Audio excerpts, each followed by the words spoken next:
Last reason I'm going to tell you.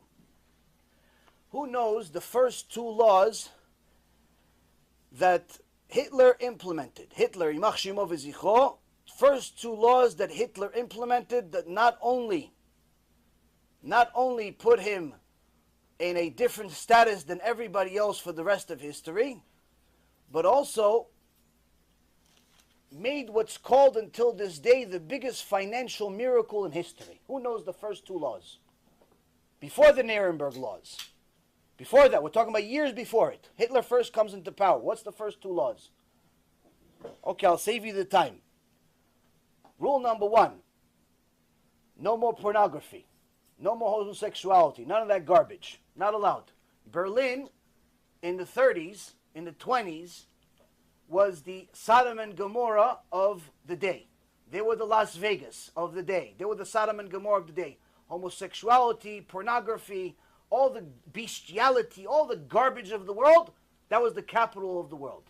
He outlawed it. You're no longer allowed, closed all the bars, all the gay clubs, all the production, which were all run by Jewish people. Unfortunately. Second rule. What's the second rule? Second rule was, you're not allowed to charge interest. No more interest. Now you would think, why? What does he care about interest? Well, because all the people that had the money, that lent the money out, were Jews.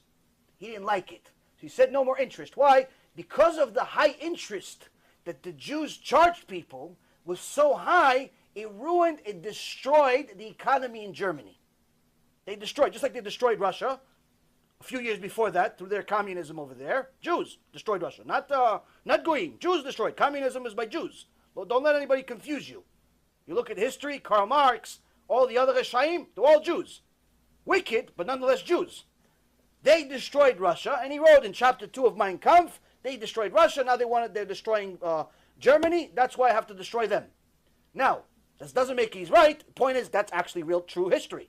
Now, he saw that the Jews are controlling the financial system and they're charging such high interest, they destroyed the German economy to the extent that by the time you arrived to go to the store to buy bread, you had to take a whole horse carriage full of money. By the time you arrived at the store, it wasn't enough. Why? Because the inflation rate was so high. The bread became so much more valuable and your money went down. So now he says, what's this, the cause of this? Because nobody could afford to do anything because the interest rates are so high. So he decided no more interest rates. You're not allowed to charge interest rates. And at that time, the Great Depression was happening around the entire world. Everyone was in a financial collapse. America was a financial collapse. England was a financial collapse. Everybody else was collapsing. Germany collapsed worse than everybody else. But after he passed this law of no more interest, within 6 years, Germany became the leading, wealthiest economy in the world. They called it a financial miracle. Why? They were the only ones that were bold enough to stop interest. This is one of the biggest reasons of why he hated Jews. Because they destroyed the economy because of their greed. Rabotai, it's not making him right. Don't let this confuse you. But this is happening again. The cash advance business right now is destroying the economy in America. Why? Because all of the people that are defaulting, all of the people that are being stolen from, guess who they are? Small businesses. Small businesses are what build economies, not big businesses. Coca-Cola, Apple, Google, Amazon, all those big companies, they're good for business, but they're not the economy. What makes an economy, what makes an economy prosper, is when there's small businesses starting and small businesses flourishing, because they are the ones that actually hire the most amount of people.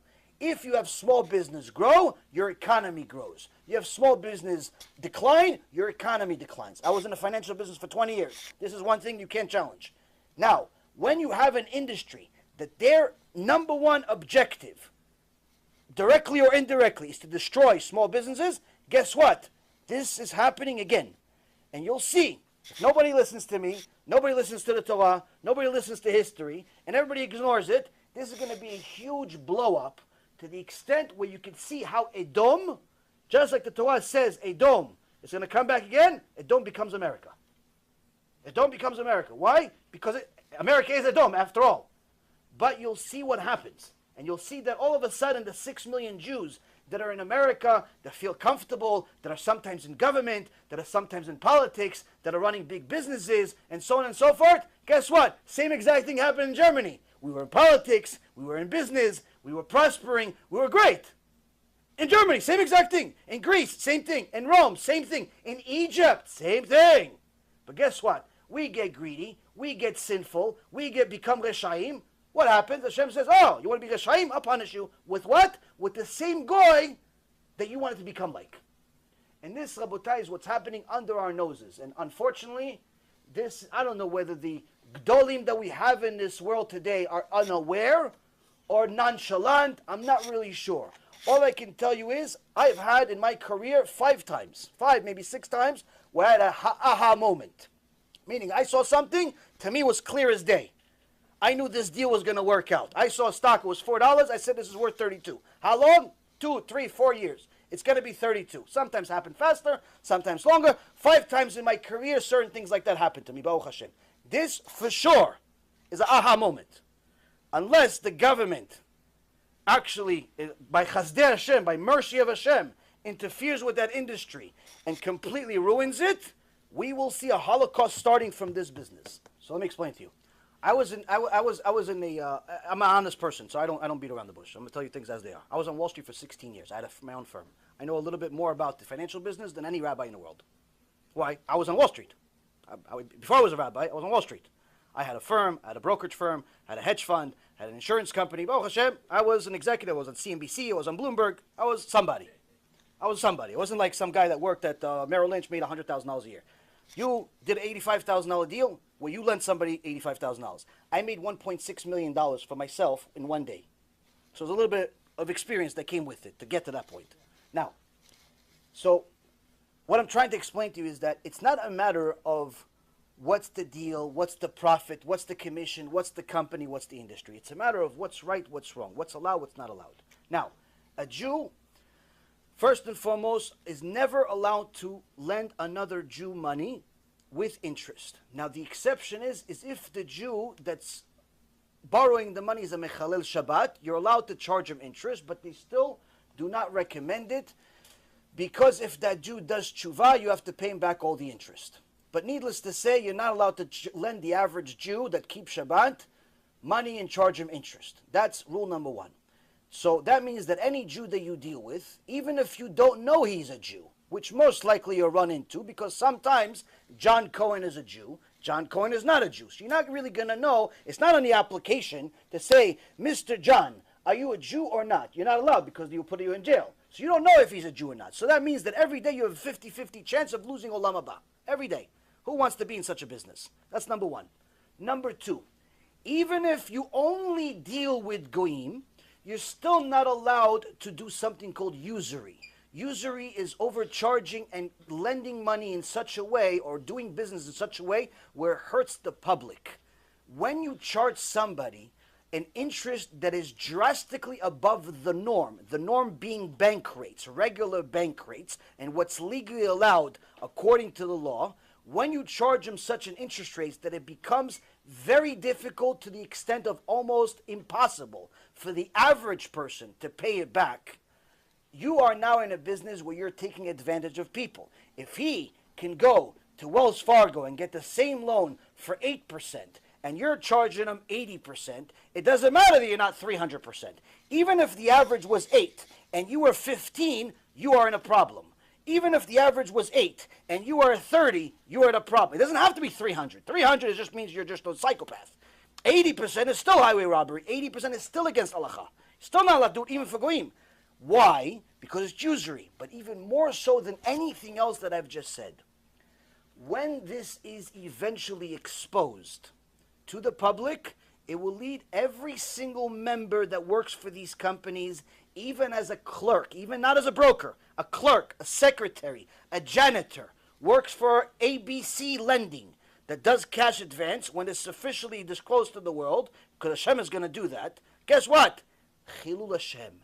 And any single person that's involved in Chilul Hashem, the Reshit Chochmah says what the Gemara in Masechet Rosh Hashanah, page 17a says, he goes to Gehenom and he doesn't leave. Ever. Even after Mashiach. So why would anybody want to associate with even 1% of anything I just said. The lending, the taking advantage, the chilul Hashem, the usury, the unethical, even the rabbi that you said that, oh, you really shouldn't do it, but you can. What kind of rabbi is that? It's a puppet.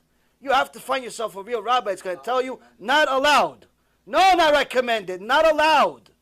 Not allowed. That's what it is. Not allowed. You have to quit tomorrow. Go, how about this? Do yourself a favor. Go on Bloomberg. Bloomberg, go on Google, go on Bloomberg. You look at cash advance business. It's a 5-part article explaining the entire industry for you. Everything I just said with a little bit of sugar on it.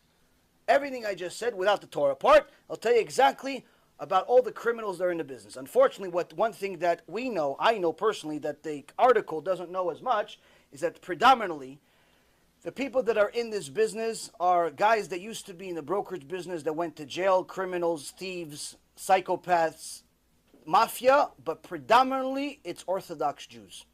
Predominantly it's Orthodox Jews funding it, selling it, and you have even yeshiva kids that have no skills whatsoever going into that business and starting to make $10,000, $20,000 a month without even knowing what to do. Why? This is much worse than the boiler room days of the stock market business was 30 years ago. Because back then, 30 years ago, when there were unethical brokers in the world, you still had to have selling skills. Why? Because at the end of the day, the guy is giving you money, and you're giving him a dream. Here, you're the one giving him the money. There's no selling. You don't have to do anything. Why? He's the one calling you, asking you, please lend me money. He doesn't know that he's signing a death sentence. He doesn't know that he's about to lose everything he has if you're crooked, if you wink the wrong way, if you have a bad memory, if your alarm doesn't go off. He doesn't know any of that stuff. He thinks, no, you're Joe, my friend. Joe calls me every Tuesday until we close the deal. Guess what? Joe's no longer in a deal after you sign. The broker is no longer in a deal. You call him after the COJ is being implemented. Joe doesn't pick up the phone. Why? Joe's not in control. He's just a broker. He got paid his commission. Rabotai, if you are in this business, if you know somebody in this business, and you don't hate them, and you don't hate yourself, you have to send them what I just said, and you have to get them out of that business no matter what you have to do. If you love Jews, you have to let people know this is going to bring an ason to Am Yisrael. It's going to bring a disaster to Am Yisrael. It's going to bring a disaster no different than the Holocaust.